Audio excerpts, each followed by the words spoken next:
আমাদের বাসায় 4টা টুনটুনি পুতুল আছে। তাদের জন্য ভাত রান্না হইছে। এখন তাদের জন্য ভাত দিছি। ওরে আল্লাহ, ভাত তো উঠে না। কেমনে তুলি? এই ক্যামেরা ধর, ধর। ক্যামেরা ধর, নাহলে ভাত বাড়তে পারবো না। এই তো হইছে। এখন ভাত খাবে মুস্কান, সারিকা, ওসমান, সাবা। আসো তাড়াতাড়ি।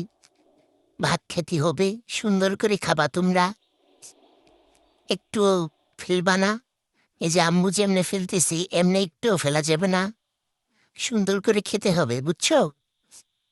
নিজে রান্না করা ভাত সাবা রান্না করছে। রান্না করছে মাছ ভাজি, বেগুন